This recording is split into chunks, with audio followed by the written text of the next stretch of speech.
The sun was barely over the ridge when I heard that unmistakable honk, honk, honk, a chorus of indignation that rattled the kitchen windows. My geese were on patrol, scanning the edges of my 3-acre spread like feathered sentinels.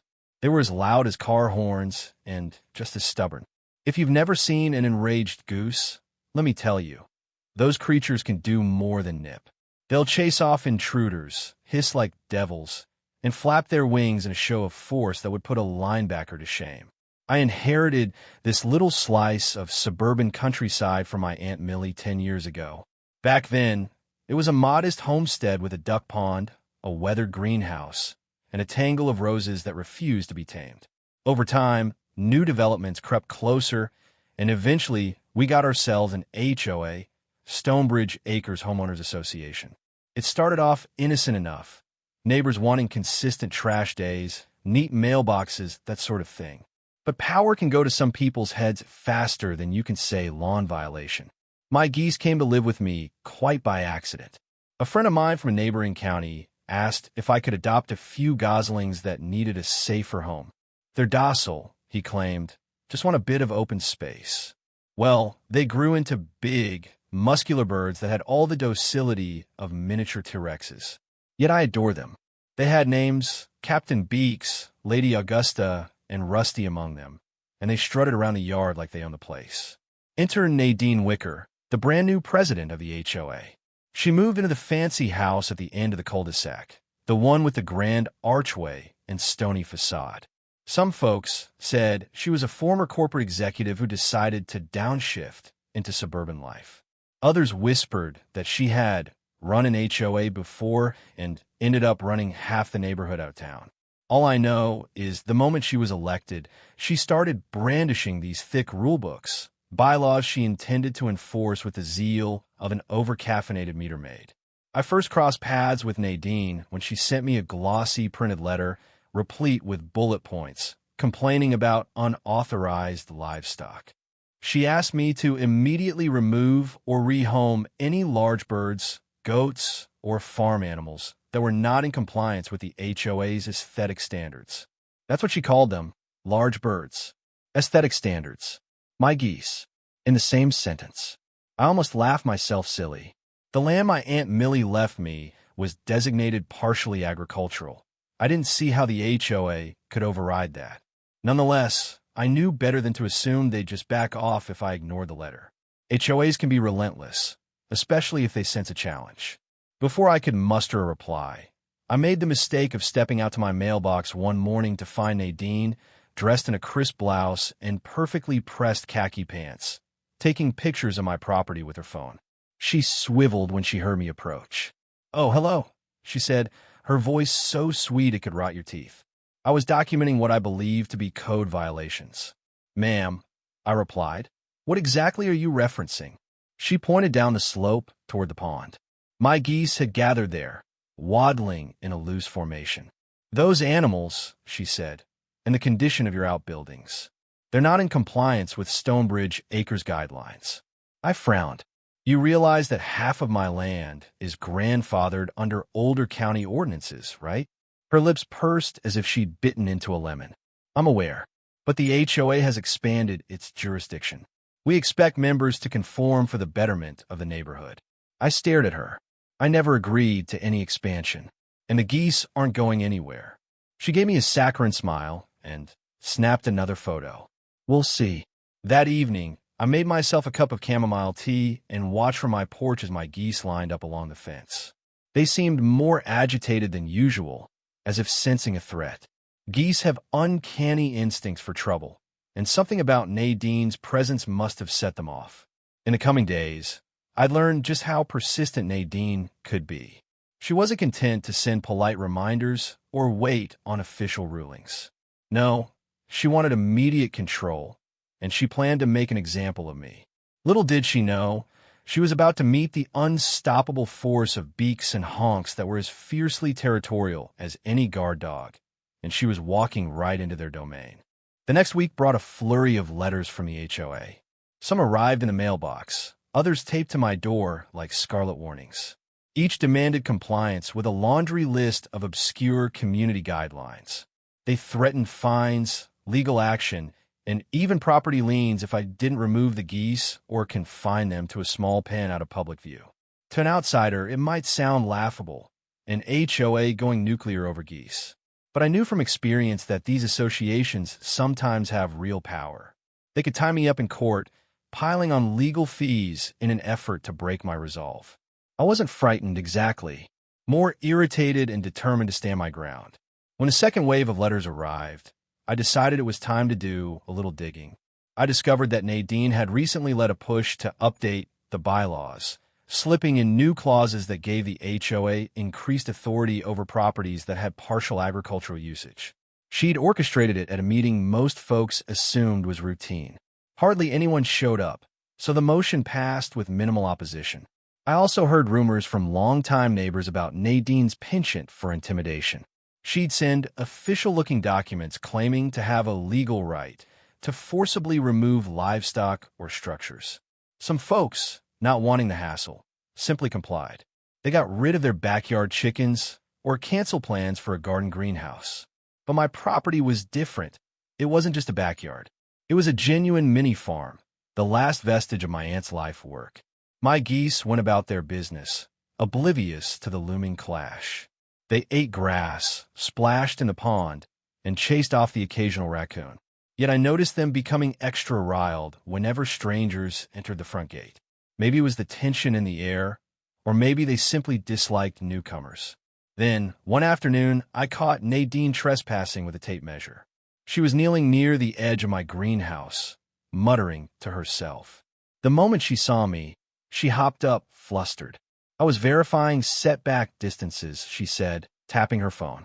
Your greenhouse appears too close to the property boundary. My temper flared. This greenhouse has been here for 20 years. That boundary line hasn't moved an inch.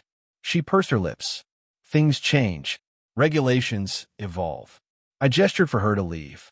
She did, but not before snapping a few more photos and promising an official notice of violation. This time, she didn't bother with sweet talk. Her eyes were cold, calculating. I wanted to consult a lawyer, but the costs weighed on me. I wasn't swimming in money. Then, out of the blue, I got a phone call from my Aunt Millie's old friend, a local attorney named Cora Barnes. Cora had seen one of the letters I showed at a community meeting and recognized it as a potential overreach. She offered to represent me at a discount, simply out of respect for my aunt's legacy. I felt a rush of gratitude. Cora explained the concept of prescriptive easements and grandfathered land use. In other words, the HOA's authority might not be as sweeping as Nadine claimed. If we went to court, there was a good chance a judge would side with me. But lawsuits take time, and the HOA knew they could ratchet up pressure in the meantime. Shortly after that conversation, I began noticing more vehicles with Stonebridge Acres decals cruising by, slowing down to gawk at my property. At first, I thought it was curiosity. Then I realized these folks were board members or compliance volunteers, gathering evidence or intimidation footage. I tried waving once, but they quickly looked away. The most audacious move came on a Saturday morning when a pair of animal control officers arrived, claiming they'd received a complaint about aggressive geese. They asked to see my property and verify the animals weren't a threat to public safety. I obliged, calm but wary, showing them the sturdy fencing and the signage I'd put up, which read, "Caution, geese on duty." To my relief, the animal control officers seemed more amused than concerned. They concluded the geese were contained well enough and not a hazard, especially since I had posted clear warnings. Yet I could tell the HOA was ramping up the rhetoric, hoping to label my birds as dangerous. I began to wonder how far Nadine would push. Would she try to have the geese seized? Would she file some kind of nuisance lawsuit? There was a feeling in my gut that we were racing toward a confrontation. And I was right, because one sunny afternoon, Nadine decided to stage her boldest stunt yet. She came marching onto my land, ignoring my repeated warnings to stay off private property, determined to document every violation with her phone's camera. Little did she know, the geese had already spotted her, and they weren't about to let an intruder waltz uninvited. What happened next was equal parts hilarious and terrifying, a flurry of feathers and flailing limbs. I heard the honks before I saw the chase. And by the time I made it around the corner, Nadine's shrieks echoed across the entire neighborhood. It started with a single, piercing honk. Then, like a battle cry, the rest of the flock joined in, forming a chorus so loud it might as well have been an air raid siren. I dashed from the greenhouse toward the source of the racket, nearly tripping over a stray hose in my haste. Rounding the corner, I saw Nadine about 30 yards from the pond, her phone clutched in a white-knuckled grip. She was snapping photos of my goose pen, though, ironically, most of the geese were not even in the pen at that moment. They decided to roam the yard for a midday forage. I'm not sure if Nadine had headphones in or if she was just too focused on capturing evidence, but she hadn't noticed Lady Augusta waddling up behind her. Lady Augusta, the matriarch of the flock, was a hefty Emden goose with a no-nonsense attitude. She hissed, wings spread wide, announcing she'd discovered an invader. Nadine spun around, eyes widening at the sight of this hissing, flapping sentinel. "Shoo!" she screeched, waving a hand. That was her first mistake. Aggressive motions only provoke geese further. Lady Augusta advanced, honking furiously. Within seconds, Captain Beaks, Rusty, and 2 others joined the fray, forming a semicircle around the intruder. To them, Nadine was a threat, someone to be driven off. That's exactly what they did. I caught up, just as Nadine tried to sidestep around them, her phone raised like a shield. But the geese were having none of it. They nipped at her heels and flapped their wings, creating a rush of wind and feathers. With each hiss, Nadine jumped back, panic flooding her face. "Help!" she cried. "These vicious animals are attacking me." I called out to the flock, "Augusta, no. Back off." But geese listen about as well as cats do. The more Nadine flailed, the more convinced they became that she was a trespassing predator. In a flurry of movement, the geese herded Nadine away from the pond, back across the yard. She tried to make a run for the side gate. Big mistake. Captain Beaks, my oldest and fiercest gander, is surprisingly quick. He darted forward, hissing and snapping. Nadine shrieked and veered off course, stumbling right through a patch of mud near the greenhouse. Her neat loafers sank, and she flailed to keep her balance. That's when I arrived at a safe distance, shouting instructions. "Stay still. Don't wave your arms." My voice was calm but urgent, the same tone I'd use for a spooked horse. Nadine didn't listen. She kept swatting at the geese, which only fueled their ferocity. I took a few cautious steps closer. "Nadine, let me help." She glared at me with wide, terrified eyes. "Call them off. They don't exactly respond to verbal commands like dogs," I said, exasperated. I gently moved in, extending my arms to guide the geese away, hoping they'd take my lead. Eventually, I managed to distract a couple of them, giving Nadine just enough room to wade out of the mud. Breathing heavily, she scrambled to her feet, hair askew and blouse splattered. Without a word, she lurched toward the gate and flung it open. The geese gave one last triumphant honk, as if celebrating a successful defense of their territory. Once Nadine was on the other side of the fence, she turned and shouted through the chain link, "This is outrageous. Those beasts are a threat to community safety." I tried not to smirk, though I won't lie. A part of me was relieved to see her get a taste of the consequences of trespassing. You were on my land without permission. They were just protecting their space. She panted, eyes alight with fury. "I'm going straight to the authorities. Mark my words, you'll be hearing from my lawyer." Then she stormed off, limping slightly and covered in mud. The geese continued to honk as she disappeared down the street, as if to say, "Good riddance." I sighed, patting Lady Augusta's feathery head. "You sure showed her, didn't you, girl?" The aftermath was immediate. Nadine must have called 911 or some other emergency line, because within the hour, a sheriff's cruiser rolled up outside my gate. The deputy, a local fellow I'd met at a community barbecue, looked more amused than alarmed. "We got a report of a vicious animal attack," he said, glancing around. I gestured to the flock, now calmly dunking their heads in a kiddie pool. "They're about as vicious as a cranky toddler." She trespassed, started flailing, and they reacted. The deputy nodded, taking notes. "We've had run-ins with Ms. Wicker's calls before. Let's just file this as a trespassing incident where no serious harm occurred. He did, however, advise me to reinforce my signage. I was only too happy to comply, adding bright yellow signs that read, "Do not enter, Territorial Geese." It seemed fitting. Word traveled fast. Neighbors began whispering about the goose lady who took on Nadine. Some even dropped off homemade treats, giggling about how they wished they could have witnessed Nadine fleeing from the flock. A few days later, I learned that she tried to rally the HOA board into declaring my property a hazard, but even they seemed reluctant to label a goose ambush as a legitimate community crisis.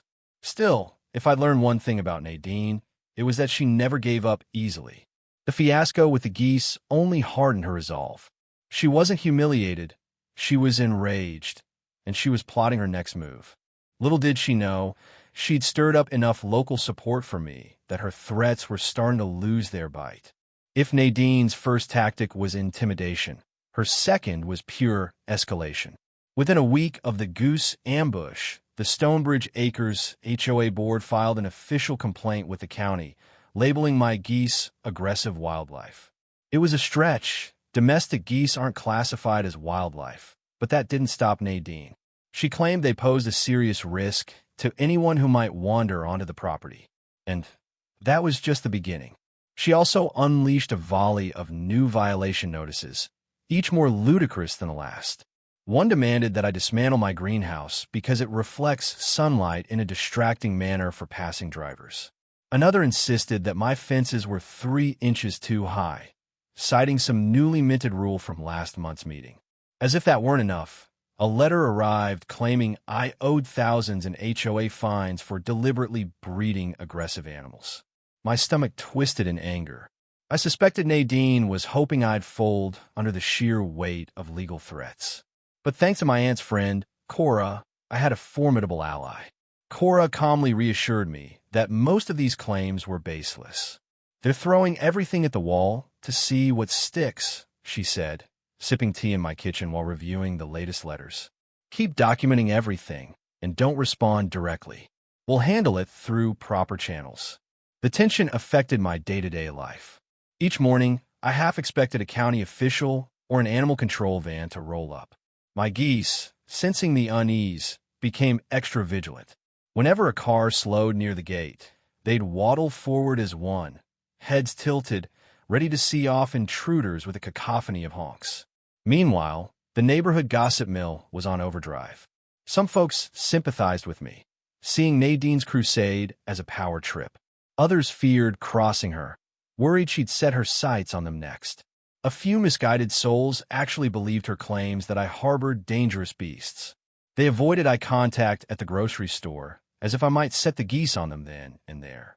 In the midst of this storm, a quiet ally emerged. Mr. Townsend, an elderly gentleman who owned a modest home 2 lots down. He knocked on my door one evening, hat in hand, and confessed that he was on the HOA board but regretted supporting Nadine's push to expand their authority. "She misled us," he said, voice trembling with remorse. "Made it sound like we just needed better guidelines. Now she's out of control."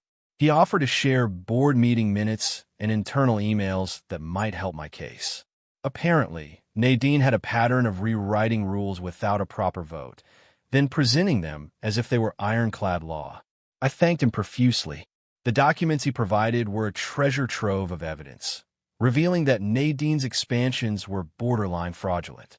The more I learned, the more I realized how precarious Nadine's position was. She'd built her power on intimidation and half-truths. If I could expose the shaky foundation of her claims, the entire tower might collapse. Sure enough, a pivotal moment arrived when Cora informed me the county had reviewed Nadine's complaint. The verdict?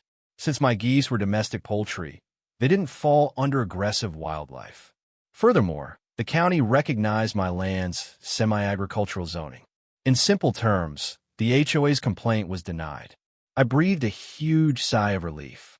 But Nadine wasn't the type to surrender gracefully. She retaliated by scheduling a special HOA hearing to address my alleged violations. The hearing would be open to all residents, presumably so she could grandstand and rally support against the reckless goose owner. Part of me dreaded the event. I pictured a room full of neighbors, pointing fingers, demanding I get rid of my flock. Yet another part of me was itching to confront Nadine's nonsense head-on. With Cora's counsel, I gathered all the evidence, the real property lines, the grandfathering documents, the animal control clearance, and, crucially, the board's own internal emails that Townsend had provided. The hearing took place in the Stonebridge Acres Clubhouse, a squat brick building that normally hosted birthday parties and book clubs. That night, it was packed to the rafters. Men and women in neat, casual attire filled rows of folding chairs, murmuring with anticipation. At the front sat Nadine and several board members, some looking anxious. Nadine, however, wore a tight smile, as if she'd already won. I took a seat alongside Cora, my pulse thrumming in my ears. The geese were safe at home, locked in their coop for the evening. No sense bringing them into a crowded meeting, though a small, mischievous part of me wished they could be there to honk in protest at Nadine's theatrics. Once everyone settled, Nadine rose, clasping a stack of papers with theatrical importance. "Welcome, neighbors," she began, "to a very necessary hearing regarding one homeowner's severe disregard for community safety and standards." She launched into a tirade, describing her terrifying encounter with my flock in exaggerated detail, painting me as a defiant rebel determined to endanger the neighborhood. I felt my cheeks warm, anger coursing through me. But I kept calm, waiting for my turn. Finally, Nadine concluded with a flourish. "Therefore, it is the position of this board that Mr. Watson is in flagrant violation and must be sanctioned. We have the right to impose penalties up to and including forced removal of these geese." A ripple of uneasy murmurs swept the crowd. Several board members exchanged glances, clearly uncomfortable with Nadine's ultimatum. It was time for my side. I stood, swallowing the lump in my throat, and prepared to show everyone that her so-called authority was little more than a house of cards. I cleared my throat, my voice echoing in the hushed clubhouse. "Good evening, everyone. I'd like to address the accusations made against me, and more importantly, the misrepresentations of HOA authority by Ms. Wicker." Nadine flashed me a cold smile. "By all means, proceed," she said, gesturing with a condescension that set my teeth on edge. I glanced at Cora, who gave me a supportive nod. Then I began. First, I held up the county's official letter, clearly stating that my geese were classified as domestic poultry and posed no undue risk. A wave of curiosity rippled through the crowd. Next, I displayed copies of the original property deed and zoning documents, which confirmed my homestead's partial agricultural status, untouched by the new restrictions. "And here," I continued, "are the minutes from various HOA board meetings where Ms. Wicker introduced new rules without a proper vote." I passed out photocopied emails courtesy of Mr. Townsend, which showed Nadine instructing board members to implement changes quietly so the community wouldn't notice. Gasps spread through the audience. A couple of board members slumped in their chairs, looking mortified as if they'd just realized the pit Nadine had dug for them. Nadine tried to maintain her composure, but I could see her mask slipping. I ended with a simple statement. "I'm not above cooperating with my neighbors. But these are my rights, and my geese are part of my livelihood and heritage. The HOA cannot override county law or force me to remove them without legitimate cause." Silence hung in the room for a long moment. Then a woman in the front row, someone I recognized from a past neighborhood gathering, stood up. "This is ridiculous," she said, eyeing Nadine. "He's got every right to keep geese. They're not harming anyone unless you trespass on his property." A smattering of applause broke out. Another resident rose to share how Nadine had threatened them with fines over a minor landscaping choice. Yet another recounted how they'd been bullied for putting up a slightly taller fence. Stories poured forth, each revealing a pattern of overreach and intimidation. Nadine's face tightened with rage. She tried to shout over them, insisting the meeting remain on topic, but the crowd had turned.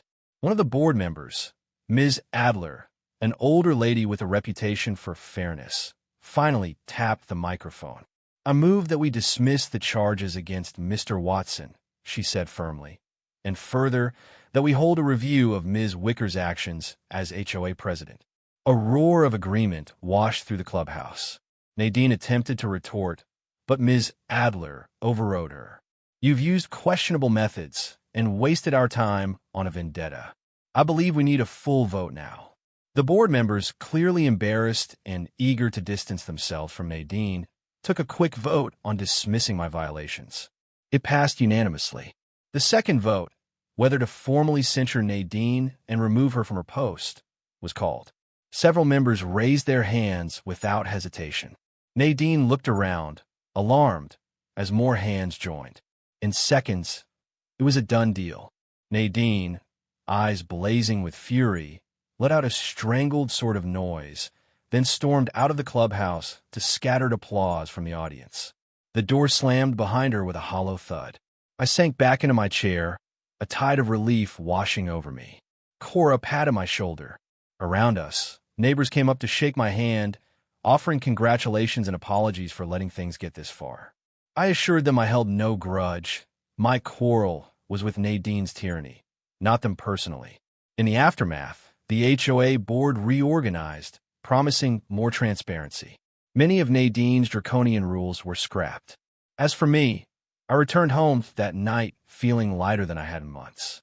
The next morning, I celebrated the victory the best way I knew how. I let my geese roam free across the yard, honking to their heart's content. They waddled proudly, as if sensing that the invisible threat was gone. A few weeks later, I learned Nadine had put her house on the market. Rumors suggested she was moving to another state, possibly to torment some other neighborhood. Part of me felt a twinge of sympathy. She'd become so consumed by power that she'd alienated an entire community. But mostly, I was just grateful she was gone. Standing on my porch on a crisp morning, I watched Lady Augusta lead the flock to the pond. Rusty and Captain Beaks trailed behind, occasionally pecking at the ground. Their honks carried across the air, a triumphant fanfare for a land reclaimed from HOA tyranny. In that moment, I realized Aunt Millie's homestead was safe. My geese were safe, and the neighborhood, relieved of Nadine's rule, was getting a second chance at building real community, free from the weight of needless regulations. I took a deep breath of fresh air, letting the sunlight warm my face. Life on the homestead might be noisy and sometimes chaotic, especially with a bunch of territorial geese. But it was mine, protected by the law and backed by the goodwill of neighbors who'd finally had enough of nonsense. And every so often, when the geese let out a particularly loud volley of honks, I couldn't help but grin, remembering how those very noises had once sent an HOA Tyrant running for the hills. The end.